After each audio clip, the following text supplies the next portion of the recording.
Olá, ser humano noosférico, aqui é a Nayara. Bora continuar a leitura do livro O Fator Maia. Os Mestres Galácticos e os Números do Destino. Quando nos confrontamos pela primeira vez com os Maias, sentimos toda a sua riqueza, porém não entendemos os seus deuses, os seus mitos e as suas crenças. Enquanto os mitos e as histórias estão lá, escondidos nos textos, espreitando por entre as folhagens da mata, piscando para nós no meio das flores reluzentes que brotam das pedras fendidas. O que chama mesmo a nossa atenção são os números. Como vimos, a insistência com um número ocorre na narrativa dos tempos de origem.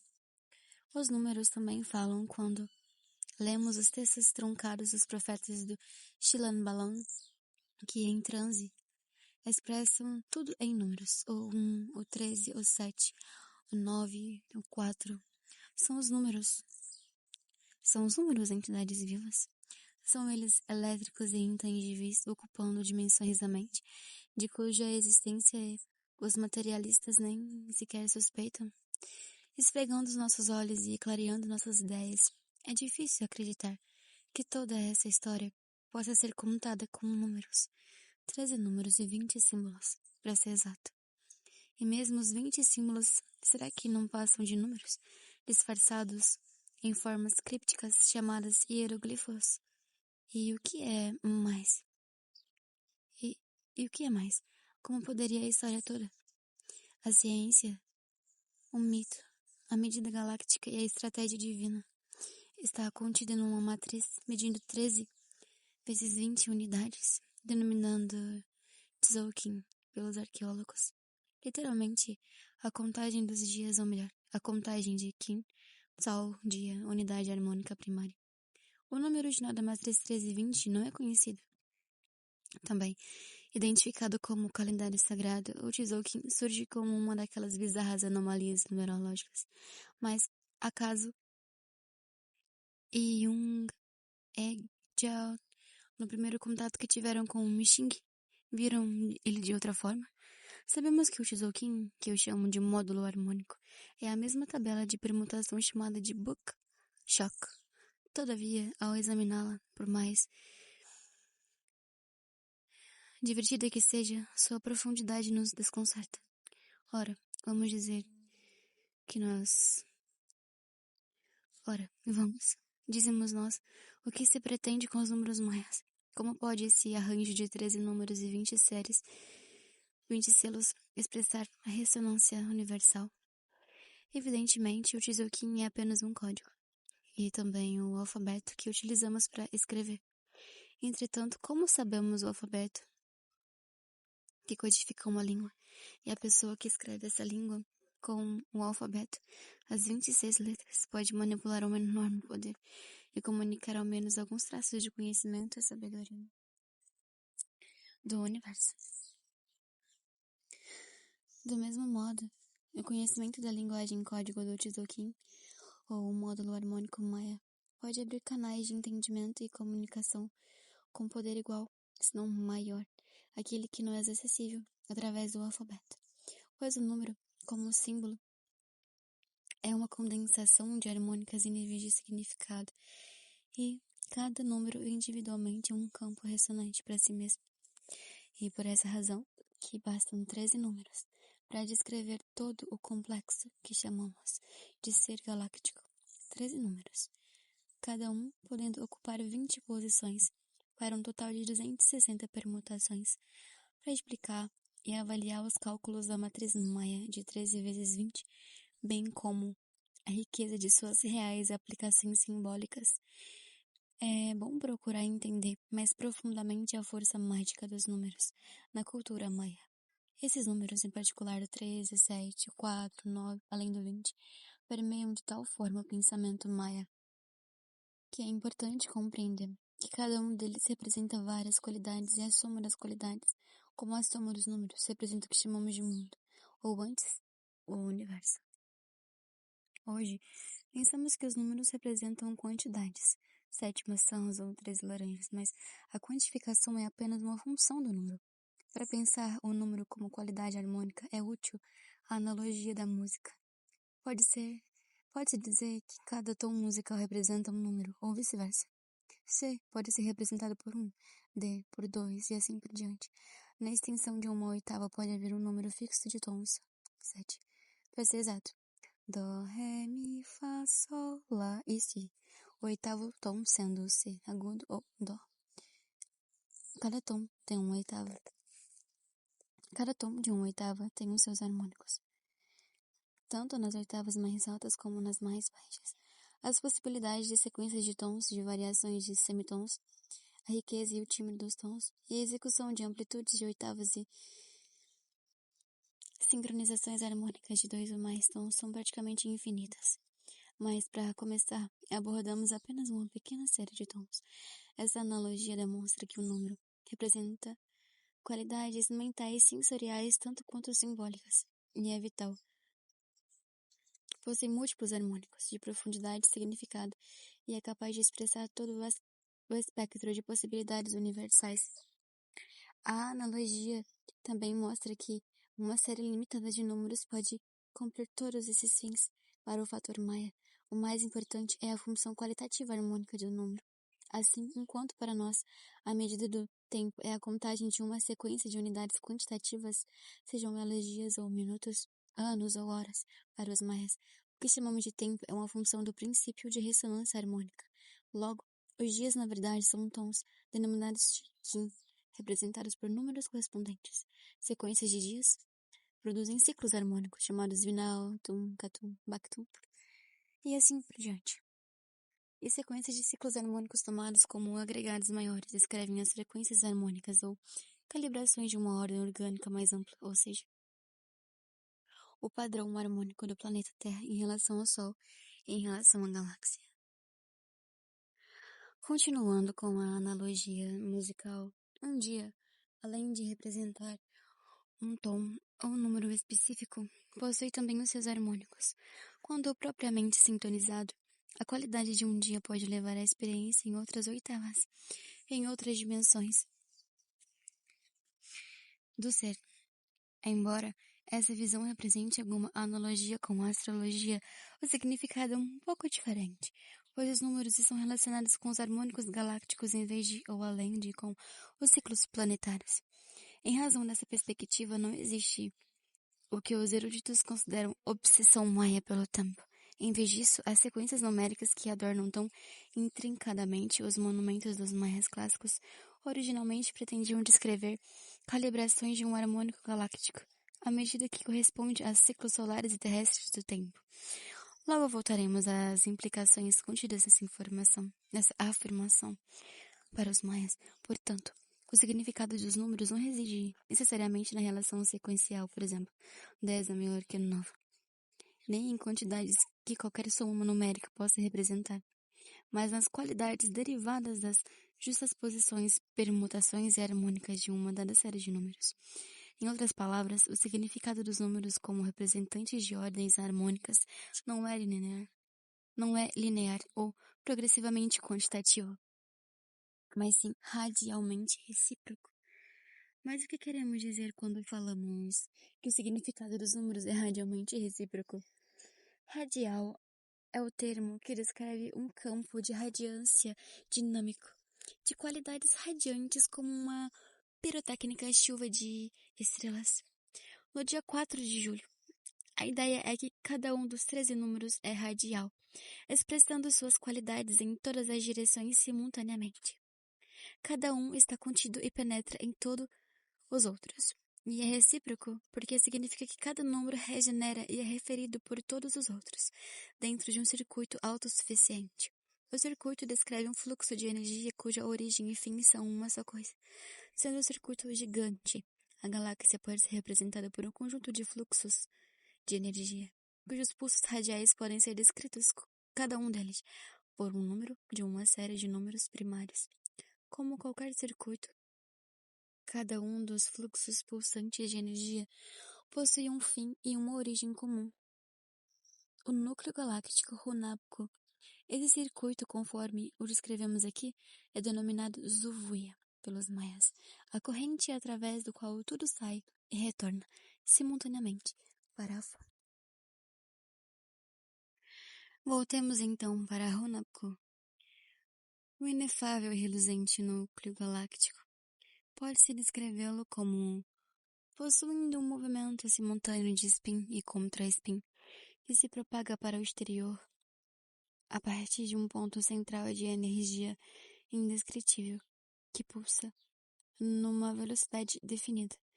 Digamos que as correntes energéticas de contraponto possam ser descritas por uma série de números, que vão em direções mutuamente opostas. Consideramos ainda que uma corrente pulsa em frequências representadas pela série de 1 a 13, e a outra pulsa pela série representada por 13 a 1.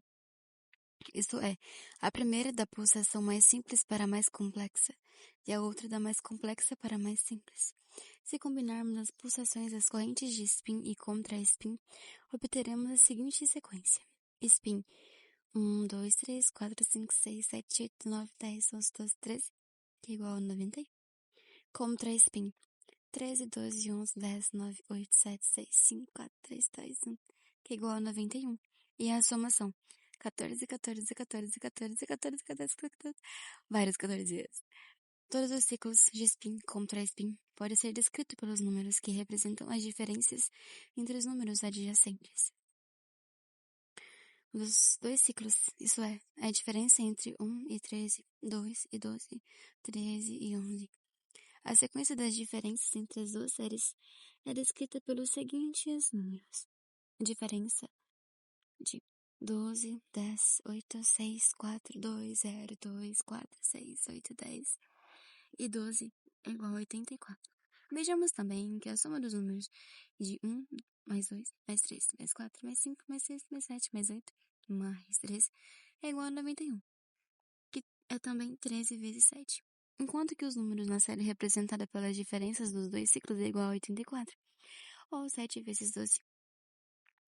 A diferença entre 84 e 91 sendo novamente 7. Como o número par, 12, pode ser fatorado por 3 vezes 4, e 84 também, que é 3 vezes 28, ao passo que 28 é representado por 4 vezes 7. Respira. Nesse exemplo, é interessante notar que o 7, o número do meio, em cada série representa uma diferença de 0, estando no centro de uma série de 13 números. O 7 representa a plenitude ou potencialidade mística. Somando as duas séries de 13 números, conforme são combinadas com uma outra, 1 mais 13, 2 mais 12, 3 mais 11, etc., sempre se tem como resultado 14, ou 7 vezes 2. O número total de números na série spin contra spin é 13 vezes 2, ou 26. Num exemplo elementar como esse, vemos que os números podem irradiar-se do núcleo galáctico em pelo menos duas direções simultaneamente. Vemos também que a relação entre os ciclos de números em cada raio de energia cria uma série simples de relação recíproca, que também é evidente que o 7 apresenta uma relação peculiar com o 0.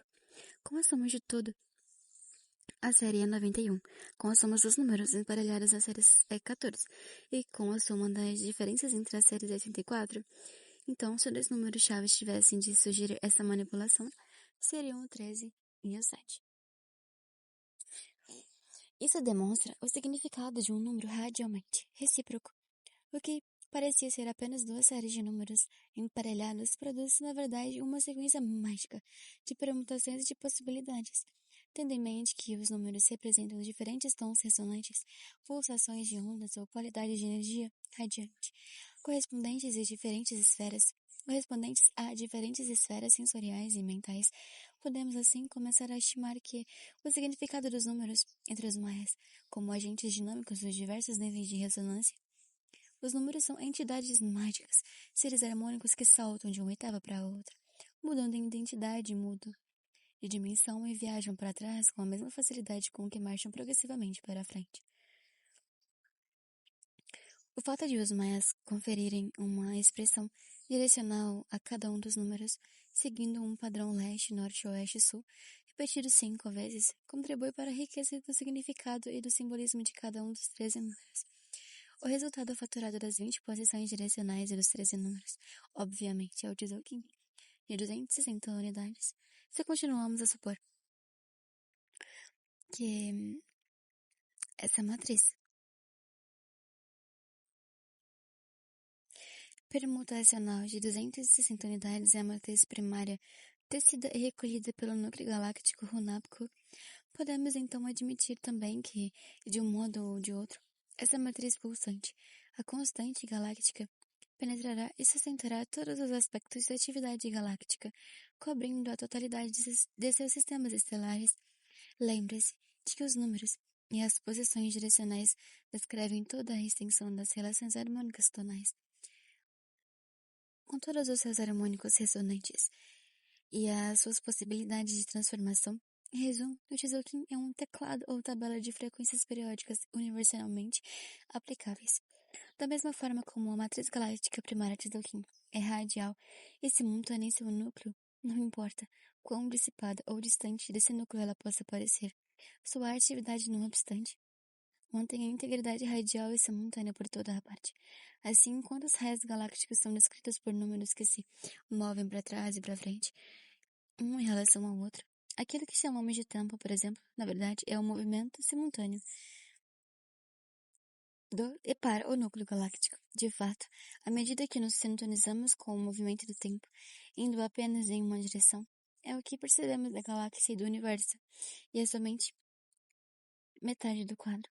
Para completar essa consideração geral sobre a natureza qualitativa do número, no esquema Maia, não devemos perder de vista a função harmônica do número. Essa função, que é referida matematicamente como princípio fractal, descreve a capacidade de um número de permanecer proporcionalmente constante. Logo, 2 está para 10, assim como 20 está para 100, e 200 está para 1000, enfim. Embora a quantidade do número se altere, a proporção na série é constante. Além disso, é a partir da proporção que o todo pode ser reconstruído. No código Maia, impressiona a repetição de certos números, que se referem a proporções holográficas específicas ou fractais, incluindo 26, 260 e etc., e 52 e 520, etc. De fato, é através das propriedades fractais que os números ressonam em diferentes oitavas, trazendo a esfera mental e dos sentidos por meio da sintonia celular amplitudes informacionais mais elevadas. Portanto,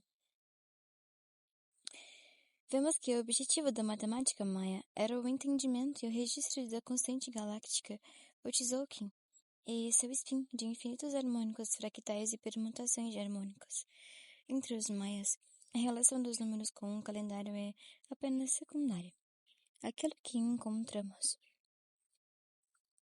registrado nos grandes monumentos de pedra e em certos códices, os manuscritos pintados, na verdade demonstra a capacidade dessa civilização em estabelecer relação entre o harmônico galáctico e os ciclos anuais da Terra, da Lua e de outros planetas do Sistema Solar. E é por essa razão que os lugares como Copan, Quiringuá e Tikal, os maias erigiam marcadores de tempo. A cada 5, 10 e 20 anos. Não eram os anos que estavam sendo comemorados, tanto quanto os números harmônicos ocorrendo em equivalentes fatorais de 5, 10 ou 20 anos. Logo, 5 anos, em realidade, é uma calibração de 1800 Kin, ou 1800 Kin. Outro. São 5 anos solares, 1825, que é 5 vezes 365, menos 25 dias, igualmente 10 anos. São 3.600 Kin, e 20 anos é 7.200 Kin. É interessante notar que cada um desses números, tipo 1.800, 3.600, 7.200, possui 9 como fator base. 18 igual a 9 vezes 2. 36 igual a 9 vezes 4 e 72 igual a 9 vezes 8. Como veremos, o 9 é um número-chave associado aos cômputos que se correlacionam com aquilo que chamamos de tempo. Essas calibrações harmônicas de 1800 Kin, 3600 Kin, 7200 Kin, etc., correspondem a medidas de um padrão galáctico Radiação sincrônica. Imaginemos uma radiação emanando do núcleo galáctico, como a luz de um pequeno barco lá longe no mar. Atravesse essa radiação. Embora tanto o barco quanto o feixe de luz estejam em movimento, haverá um intervalo de tempo que o barco é banhado pela radiação. Assim ocorre com a espaçonave Terra, ao passar pelo feixe de radiação sincrônica. Na perspectiva dos harmônicos maias, esse feixe mede 5.200 tum de diâmetro, que vem a ser aproximadamente 5.125 anos terrestres. Mas como que isso acontece? A entrada nesse feixe de radiação corresponde à data de início maia, 13 de agosto de 3.113 a.C., com uma duração de 5.200 tum. O padrão harmônico galáctico pertence à série fractal baseada em 52, enquanto o próprio 52 está baseado em 26 vezes 2 e em 13 vezes 4, uma vez que o 26 é o fractal básico de 260. O número do Tzolk'in. O feixe de radiação está impregnado e saturado pela constante galáctica, e já que ele está calibrado em 5.200 tum, sendo que um tum de 360 Kin é o equivalente de 360 dias, e é um ano solar de 365 dias menos 5 dias. Todos os padrões de 5.200 tum, na realidade, é o equivalente a 5.125 anos de duração. Respira. Mais uma vez, estamos supondo que o registro do tempo não era a intenção principal dos maias clássicos, mas sim o registro das calibrações harmônicas de radiação sincrônica de 5.200 tum. Naturalmente, que a maioria dos estudiosos fica perplexos com o que parece ser a utilização dos calendários com ciclos de 260 e 360 unidades, os quais não correspondem de modo algum a qualquer ciclo planetário orgânico ou astronômico perceptível.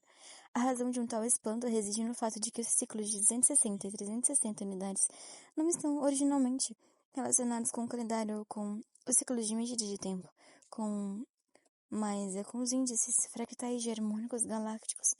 Como o fractal 260, na verdade, é um harmônico de 26, ou 12, ou 2 vezes 13, e 360 é um harmônico de 36, ou 2 vezes 18, 4 vezes 9.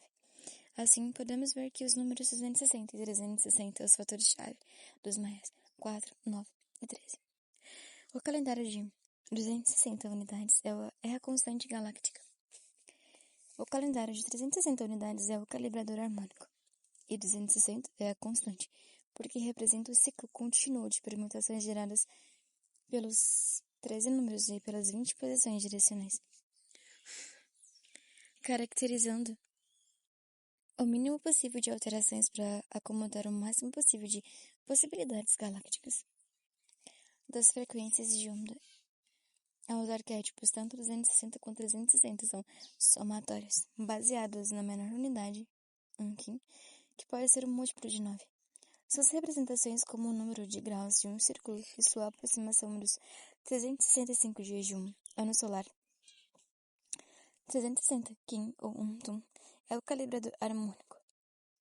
Equipados com um sistema numérico simples, embora bastante flexível, o objetivo dos maias, ao virem para o nosso planeta, era garantir que o padrão harmônico galáctico, ainda não perceptível em nosso estágio evolucionário, fosse apresentado e registrado. E é evidente que os maias podem não ter sido os primeiros mestres galácticos fora do sistema solar. A comunicar informações para o nosso planeta. Os fatos indicam que vários outros ao menos semearam a Terra na época em que entramos no atual feixe de radiação galáctica em 3.113 a.C., mas devido ao lugar que ocupamos na história da civilização, a importância dos maias, bem como a sua singularidade, está no fato de terem sido os mais recentes mestres, a mais recente leva de mestres galácticos, e também por terem trazido até nós a matriz de informação galáctica em toda a sua integridade. Os maias clássicos mostraram com grande destreza a naturalidade como os nossos ciclos anuais se correlacionam com um padrão harmônico galáctico. Se não nos consideramos superiores a eles, isso pode ser facilmente compreendido. Porém, se os colocarmos na idade da pedra ou como representantes de um estágio menos avançado da nossa própria civilização, lutando para criar um calendário solar agrícola, então dificilmente se poderá entender essa questão. Para que esse assunto fique mais claro, vamos enriquecer um pouco mais o roteiro que desenvolvemos no capítulo anterior. Em Monte Alban, nas montanhas de Oaxaca, sul do México, encontramos um fenômeno curioso. Entre as ruínas mais antigas, que os arqueólogos remontam a um período entre 500 e 600 a.C., ergue-se um espantoso conjunto de figuras esculpidas. São figuras aparentemente humanas, com cabeça de animal, e representações glíficas alinhadas verticalmente no centro de seus corpos, acompanhadas daquilo que é considerado o exemplo mais antigo do sistema de notação de barra e ponto, associado aos textos matemáticos das civilizações maias mais recentes. Nesse sistema notacional, o ponto é igual a uma unidade, e a barra equivale a 5 unidades, e uma concha estilizada igual a 0. Com esses 3 símbolos notacionais, os maias realizaram verdadeiros milagres matemáticos. Ao considerarmos o grande ciclo atual de 3.103 a.C. a 2012 d.C., vemos que o seu ponto médio é de 6.10.0.0.0, localizado no sétimo dos 13 Bactuns que formam o grande ciclo, que corresponde à data 550 a.C. Isso representa a época aproximada das esculturas dos dançarinos de Monte Alban, transpondo as calibrações maias do ponto inicial, em 13 de agosto de 3113 a.C. Assim, chamada de contagem longa, utiliza-se um algarismo na posição 5, por exemplo, 6.10.0.0.0. O primeiro número é 6. Registra o número de Bactum desde a data inicial. E a segunda posição registra o atual período Catum, a terceira o Tum, a quarta o Vinal e a quinta o Quim.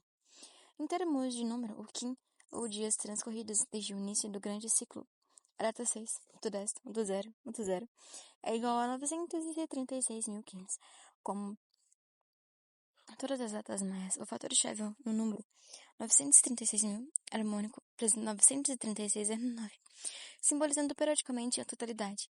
9 é também o número dos míticos senhores do tempo, o número que representa os próprios mestres galácticos maias originais.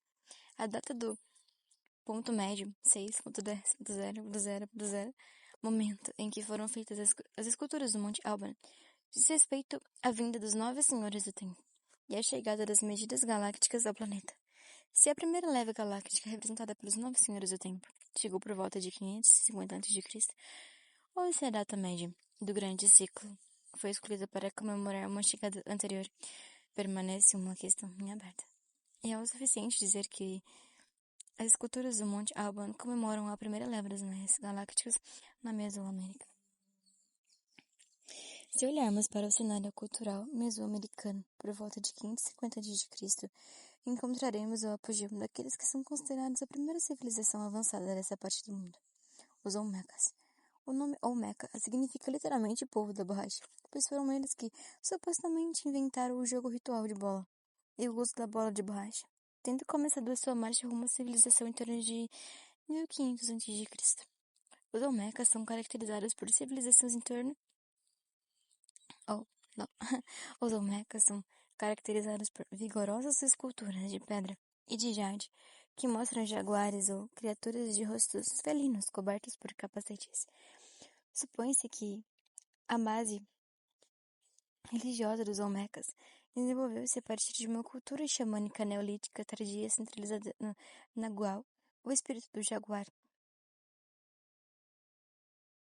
Em seus ritos, esse povo ingeria um cogumelo alucinógeno, a psilocibina, chamada pelos nativos de Teonanacoat, a carne dos deuses. Vamos admitir que, após sua materialização na Mesoamérica, comemorada pelas reminiscências de Tuluã quádrupla, alguns maias infiltraram-se nas ordens sacerdotais do jaguar entre os Olmecas. O nome que os maias davam ao sumo sacerdote em época posterior era Balaam, que significa jaguar, ou sacerdote jaguar. Através dessas infiltrações, os maias foram capazes de introduzir o sistema de notação de barra e ponto, além do calendário sagrado. As permutações intermináveis dos 13 números e das 20 posições direcionais adotadas para o uso neste planeta como signos hieroglíficos sagrados, enquanto importantes emissários galácticos maias foram incorporados à cultura dos Olmecas, sendo lembrados como os novos senhores do tempo. Outros instalaram seus 13 clãs guerreiros e as suas 7 tribos nas montanhas de Guatemala e nas selvas de Petén, localizadas nas atuais Honduras e Guatemala. Enquanto isso, seguindo a semeadura do harmônico galáctico, representado pelo calendário sagrado de 260 dias e comemorado pela fundação de Monte Alban, surgiu um grande centro no México, Teotihuacan. Surgindo por volta do século III a.C. como um importante centro ritual e civil, Teotihuacan iria transformar-se no maior e mais extenso centro cerimonial de toda a Mesoamérica. Na verdade, Teotihuacan, lugar onde os deuses tocam a terra, como todo os outros centros importantes dessa região, foi construído como uma recordação de Tula, ou Tula, primitiva, local de origem e passagem para este mundo, denominada Pirâmide do Sol, cuja a base representa quase que exatamente a mesma medida da grande pirâmide de Gizé. No Egito, Teotihuacan atingiu um esplendor sem igual, como a cidade da abundância e da glória artística. A visão artística intensamente espiritualizada de Teotihuacan veio a ser comemorada com o nome Tolteca, que significa mestres, construtores, artistas e videntes. Teotihuacan também tornou-se o primeiro grande centro da religião de Quetzalcoatl, a serpente emplumada. Como herói da cultura primordial, Quetzalcoatl está associado ao céu, às estrelas, à água, à abundância, ao cultivo de todas as artes e ciências da civilização, representando a união do céu e da terra. As imagens da serpente emplumada, bem como do jaguar emplumado, estão espalhadas em toda a parte de Teotihuacan. Nos utensílios das cerâmicas, murais e nas grandes figuras esculpidas na fortaleza de Quetzalcoatl, e é aqui que encontramos novamente o símbolo do 13. 12 templos de plataformas baixas cercando um 13º que representa o próprio Quetzalcoatl. Por volta do século III e IV d.C., já próximo do fim do oitavo Pacto, a influência de Teotihuacan começou a estender-se por toda a Mesoamérica. A representação dos videntes toltecas e das imagens de Quetzalcoatl tornaram-se sinônimos. E nas selvas de Petén, os videntes toltecas de Quetzalcoatl entraram em contato com as tribos maias.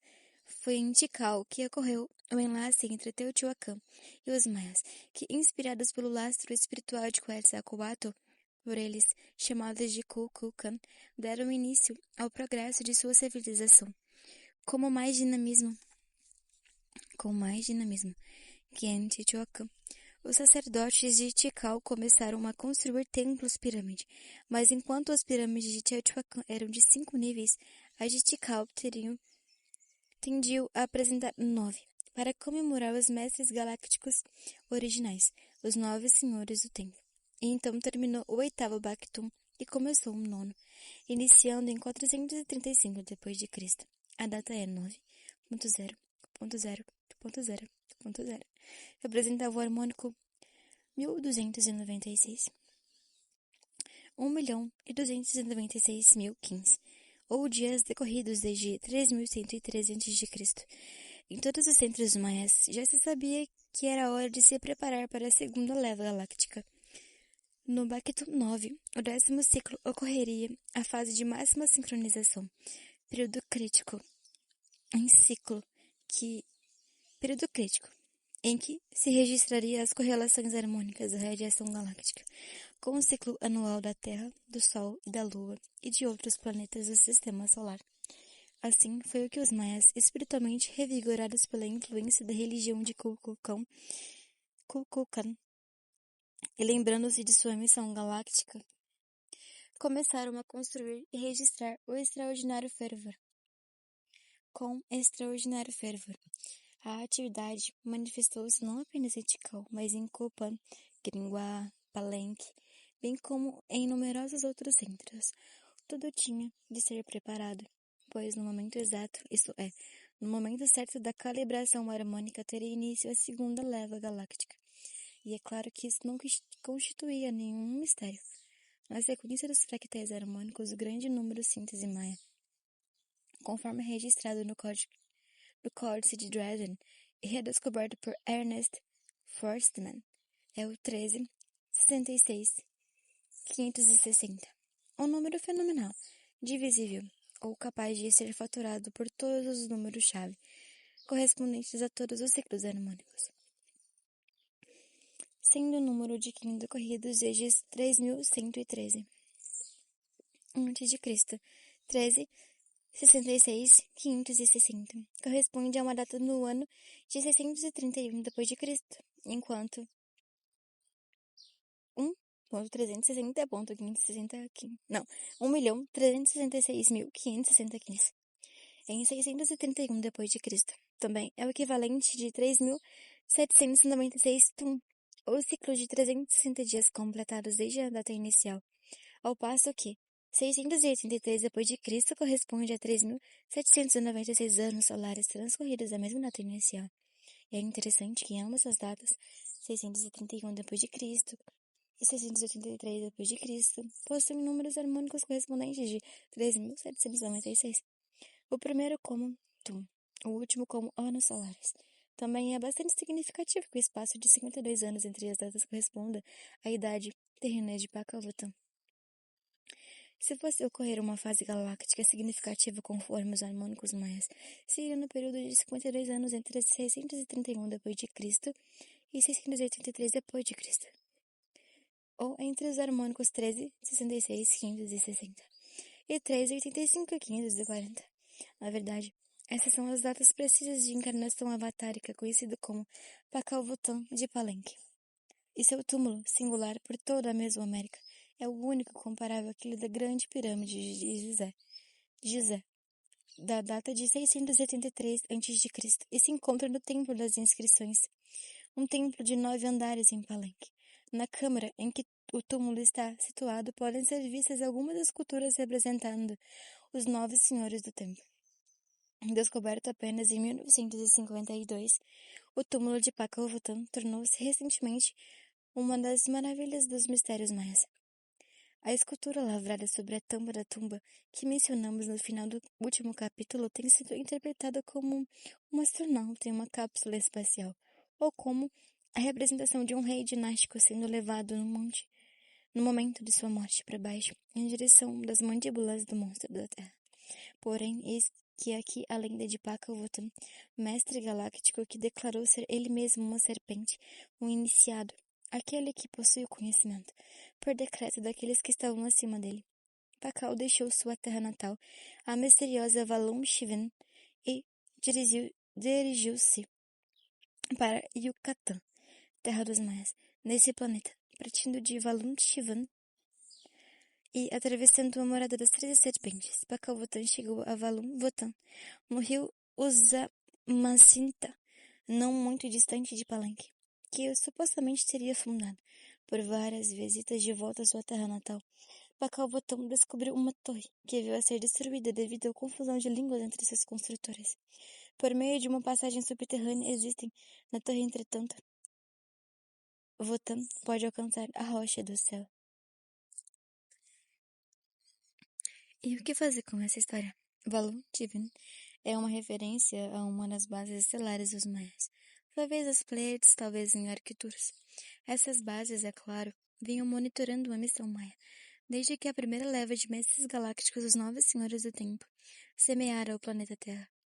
E como mestre galáctico Pacavotan, designado pelos seus superiores para supervisionar o começo da fase final do projeto Maia na Terra, também seria conhecido como agente galáctico 1366-56, correspondendo à data harmônica equivalente a 631 d.C., de sua encarnação e manifestação neste planeta. Numerologicamente, 66, como todos os fatores de 9 também dão como resultado 9. 1 mais 3, mais 6, mais 6, mais 5, mais 6 igual a 27. 2 mais 7 igual a 9. A viagem de Pacavotan através da morada das 13 serpentes diz respeito à passagem intergaláctica por meio do Kushansum. Como fibra vital galáctica, seria natural representar o Kushansum como uma serpente. 13, o número do movimento, é também o número do mais elevado e exaltado dos céus, ou os níveis do ser além do nosso sistema solar, aquele que mais próximo se encontra da informação central, ou eixo galáctico runábico. Esculturas de criaturas serpentes em transformação, semelhantes àquelas de Kiringuá, adornam o templo das inscrições em Palenque. Registro plástico do transporte de Pacavotan, agente galáctico 136656, através do Kushansum. A chegada de Valon Votan, próximo ao atual Palenque, indicaria o lugar de nascimento e manifestação de Pacavotan. Em 631 d.C., Harmônico 136656, 0. O momento da sua chegada também coincidiria com a expectativa em relação ao próximo avatar de Kukulkan, cujo papel Pacavotan iria assumir. Nessa função, seria natural que fundasse uma cidade correspondente à mítica Tolan, chamada Xbalanque, ou na forma moderna Palenque. Do povo Xbalanque corresponderia à mítica Xibalba, a região do mundo subterrâneo, ou mundo de manifestação e da provação heróica da mortalidade. Isso estaria relacionado com a assunção de uma forma humana mortal pelo agente Maia Galáctico 136656 e deveria ser assinalado e comemorado pelo túmulo subterrâneo no Templo das Inscrições, um templo de 9 andares. Mantendo seus poderes depois da fundação de Palenque, Pacavotan comunicava-se com Valum Shivan, ou mesmo para lá viajava via Kushansum. Em Palenque há uma outra estrutura singular na arquitetura maia, e é assim chamada de Torre dos Ventos, ou Observatório, localizado em frente da Pirâmide das Inscrições. Essa torre relaciona-se com aquela encontrada na lenda de Pacavotan, uma vez que seu túmulo é o único que pode ser comparado com o da Grande Pirâmide do Egito. É muito significativo que, do ponto de vista arquitetônico, essa torre apresente uma semelhança formal com uma câmara do rei na Grande Pirâmide. As duas possuem 4 níveis que se erguem sobre uma base elevada. Em ambos os casos, a torre representa a aspiração que envolve a mortalidade, enquanto a confusão a ela associada é a incapacidade de compreender a nossa imortalidade inerente. Finalmente, a referência à passagem subterrânea que conduz à rocha do céu significa o próprio túmulo localizado dentro do Templo das Inscrições. Concluindo o ciclo de 52 anos de manifestação terrestre de Pacavotan, em 683 d.C., Harmônico 1385-54, o túmulo é o único em sua aparência. Do templo situado no topo da pirâmide, que mede 52 pés de altura, descendo 26 degraus e mais 22 depois de uma curva abrupta, chega-se à câmara. Os 26 degraus correspondem ao número 26, que é 13 vezes 2, o fractal da constante galáctica 260. Os 22 degraus estão relacionados com o número que representa a soma de 13, as 13 serpentes de Oxlahuntico, as 13 divindades do céu superior, e 9, os 9 senhores do tempo de Bolontico. As 9 divindades ou mestres galácticos originais que precederam Votan em sua missão no planeta Terra. O número total de degraus é 48, e equivale a 6/8 de 8 vezes 6. Na realidade, o simbolismo dos 9 senhores do tempo dentro da cripta, bem como uma árvore da vida que adorna a tampa do sarcófago, nos dá a pista que Pacavotan, o agente Maia Galáctico 136656, embora de aparência mortal, havia na verdade retornado à sua origem estelar, Valum Shivan. Lá ele pode relatar que os maias terrestres estavam prontos para receber números selecionados de seu Kim galáctico e concluir com determinação a atividade harmônica referente ao planeta Terra, em sua passagem pelo feixe de radiação galáctica sincronizante de 5.200 Bacton, que teve início em 13 de agosto de 3103 a.C. Interessante é que um tubo acústico sobre a cripta do templo no topo da pirâmide das inscrições. Evidente, manifestação de Kukulkan Quetzalcoatl. A vinda de Pacalvotan em 631 d.C. era indicada pelo término do 36º Grande Ciclo de Vênus, a partir da data inicial de 3113 a.C. O Grande Ciclo Venusiano representa a conjunção de 104 anos solares de 365 dias com 146 ciclos de 260 dias no calendário sagrado e 65 ciclos venusianos de 584 dias. O número total de dias, ou Kim, nesse ciclo é de 37.960. O fractal 3.796 representa o número de Tum decorrido entre 3.113 a.C. e 631 d.C. Respira. E o número de anos solares em 3.113 a.C. e 683 d.C., o ciclo de 52 anos. De 671 a 683 d.C., representando a duração de vida de Votan do planeta. Corresponde logicamente à revolução do calendário, a conjunção de 52 anos solares com os 73 ciclos do calendário sagrado. O próximo avatar de Quetzalcoatl, Quetzalcoatl I Junco, também viveu 52 anos de 947 d.C. e 999 d.C. Em consideração à harmonia dos números que encerram a missão do Mestre Galáctico Pacalvotan, o agente Maia Galáctico 136656, podemos estimar que seu túmulo é inigualável, comparando-se apenas ao de Quéops, na Grande Pirâmide do Egito. E se esta, cuja construção começou supostamente em 2623 a.C., está situada próximo de uma das extremidades do espectro harmônico que assinala o atual ciclo de civilização. Então, o que pode-se dizer do aparecimento de Pacalvotan, comemorando por sua pirâmide túmulo aproximando do outro extremo do ciclo? Será por demais despropositado pensar que há uma ligação entre os dois monumentos? Que há uma ligação entre esses dois monumentos funerários? Como a morte de Pacalvotan em 683 d.C. e com o término da construção do Templo das Inscrições em 692 d.C., veio a segunda leva dos Maias Galácticos e o começo de um ciclo de 7 Catum, de 692 a 830 d.C., 140 Tum, ou 7 gerações de uma fantástica e inigualável atividade harmônica. Arquitetura, arte e, acima de tudo, o acesso espalhou-se de Palenque a Tikal, e também ao sul, especialmente em Copan e finalmente Quiringuá, por volta de 810 d.C. 9.19.0.0.0. Com a inauguração do grande templo de Quiringuá, a tarefa estava concluída. As esculturas zoomórficas do período mais recente de Quiringuá, culminando no grande zoomorfo P, com 10 metros de largura, comemoram o retorno dos maias, em seu lar nas estrelas. Na realidade, esses zoomorfos são representações de casulos galácticos, unidade de transformação, com formas etéricas de serpentes bicéfalas que facilitam a mudança de uma configuração galáctica para outra. E é por isso que uma forma humana, geralmente sentada, meditando, é vista saindo das mandíbulas de um desses monstros.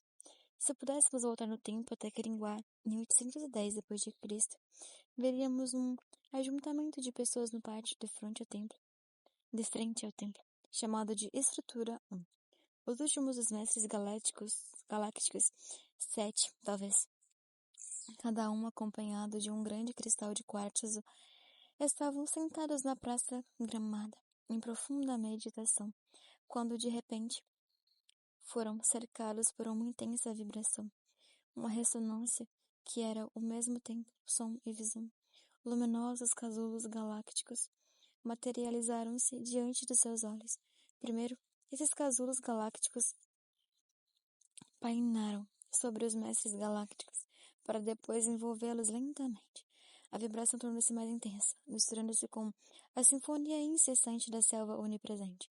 A princípio imperceptível, e logo, como uma cena onírica, os casulos vibratórios foram se desvanecendo até que desapareceram.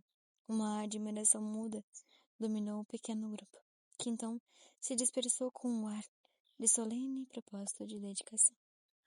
Na época em que o 10º ciclo Bactum 9 chegou ao fim, em 830 d.C., os mestres galácticos já tinham ido embora. A ordem era dada para recolher e levar o livro das 7 gerações, uma obra secreta. A época das trevas estava se aproximando. As cidades foram logo abandonadas, uma onda de invasores chegaria. E depois deles viriam outros, e mais outros, e finalmente mais outros. Até que a pestilência e a praga arruinariam a terra. O que os padrões harmônicos indicavam era um período de crescente estupidez. Na perspectiva da ressonância harmônica, estupidez é a incapacidade de perceber como todo o corpo das frequências harmônicas. Isso significa que o advento do materialismo, um sistema que se apoia no medo, acentuado na morte, apesar dessa estrutura e dessa futura de apesar dessa era futura de trevas, em que os novos senhores do tempo seriam perversamente identificados como os temíveis poderes da noite, e a memória dos mestres galácticos vista como um sonho pueril, os números do destino permaneceriam, os 13 números, e os 20 signos. Esses números persistiriam como uma pista, uma indicação de que uma terceira fase do projeto Maia seria completada. Em algum lugar, naqueles tempos remotos, quando os exércitos se enfrentavam com valentia, o prodígio Maia irrompia mais uma vez, revelando o mistério e mostrando o caminho que indica o retorno aos padrões estelares. Continua.